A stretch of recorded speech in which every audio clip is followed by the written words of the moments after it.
ยายไม่อย่างเดียวเนี่ยมาอย่างข่อยมาเบิ่งมันนี่แหละเจ้าเมามันบ่โอ้ยเมากะสิกล้าเมาอยู่ที่มาเบิ่งสีหาไร่แล้วมันบอกว่าเขาหูข่อยหลายไร่เจ้าจะเป็นคือบอกมาเมามือนี่เด้อข่อยบอกให้หญ้าคือหลายแต่หญ้าแม่ห่วยจะเอาหญ้าอยู่ที่เจ้าหัวมันถุนตัวเจ้าบ่ได้เอาหญ้าตัวเจ้าไปตีหยังไปเว้าหยังเลี้ยงหญ้า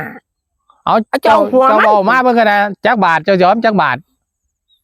เจ้าจะเว้าคือพ่อใหญ่มื้อเช้าเด้อพ่อใหญ่มื้อเช้าไปก็ย้อนเว้าบ่เข้าหูข่อยนี่เด้ข่อยกู้เองก็ได้เด้คันเว้าเข้าหูข่อยเอาข่อยสิถามเจ้าเบิ่งครับว่าของเจ้ามีจักไรลงไปนี่ละยาวไปนี่ละ8 ไร่มันเป็นหยังล่ะบัดนี้เดี๋ยวข่อยอ่านมึงก่อนว่า8 ไร่มันสิได้จักตันคำนวณโอ้ยหัวใหญ่เจ้าจะไปคำนวณเถอะมันข่อยหัวใหญ่ๆทั้งนั้นเลยมันเกษตร80 25,000ไปย้ายไปว้ายข่อยมาสิได้ยิน25,000ว่ามันเจ้าคือบอกมือเศร้ามาบอกข่อยไปเหมาปลาอื่นมันก็สูสีกันซ้ำนี่แหละมื้อวานข่อยไปเหมามากก็ได้บ่25,000เขาก็เอาข่อยคือกันมันงามกว่านี่ของเจ้าพุ่นละเฮ้ยอันนั้นมันพันนี่หัวใหญ่เด้อก็บ่หลายต้องข่อยกู้เอาสบายบ่ได้ยากคืออย่างนี้อันนี้ที่บ่ถึงมาหยาเอาแต่หัวมันต่อมาเอาหยังหยาเจ้าหยาอยู่ติได้บ่ไปกันได้บ่ราคา25,000เนี่ยได้ยินดอกจะไปของอื่นโลดข่อยบ่ได้ยินดอกเอายายเจ้าจะกินข้าวค่ำเดียวหลายเจ้าจะมาคือพ่อใหญ่มื้อเช้ามา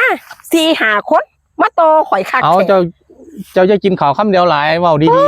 ๆเห็นว่าข่อยจังซี่ข่อยก็บ่26,000ไปขึ้นอีก1,000ไปข่อยบ่ได้ยินเขามาให้ข่อย40,000แล้วฮะเขามาให้ข่อย40,000แล้วโอ้เจ้าให้ข่อยขึ้นอีกจัก10,000แน่ไปข่อยสิเอาไปบ่มันขึ้นบ่ได้ดอกค่ารถค่าล่าข่อยเจ้าบ่ให้ข่อยเลยติโอ้ยเจ้าก็เลยเนาะค่าคนงานข่อยก็เป็นหมื่นแล้วดิโอ้ยจะมาเว้าเถาะ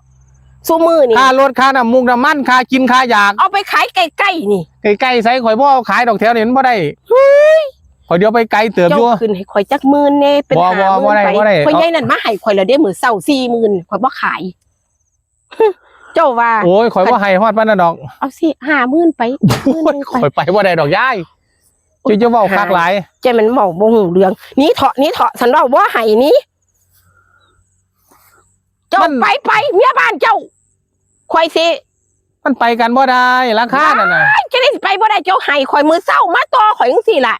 หนีไป4-5 รายแล้วเว้าจำพ่อใหญ่นึงให้ข่อยไป40,000แล้วคันเจ้าให้ข่อย50,000ข่อยขายไปเจ้าก็เว้าโพดเว้าเกินเนาะยายเอ้ยเจ้าก็บ่เบิ่งปลามันเจ้าเนาะโอ้ยปลามันข่อยกันซั่นเจ้าก็ให้ผู้อื่นมาเหมาโลดข่อยก็บ่เอาคือกันคันเจ้าสิเว้าจังซั่นข่อยบ่เอาคือกันล่ะคัน40,000ก็40,000ซั่นเจ้าให้ข่อยซ้ำเขากล้าให้ข่อย40,000มาซั่นข่อยลดลงให้จักหน่อยได้บ่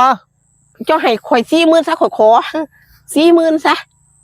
เอาจังซี่ไปขาดไป35ไป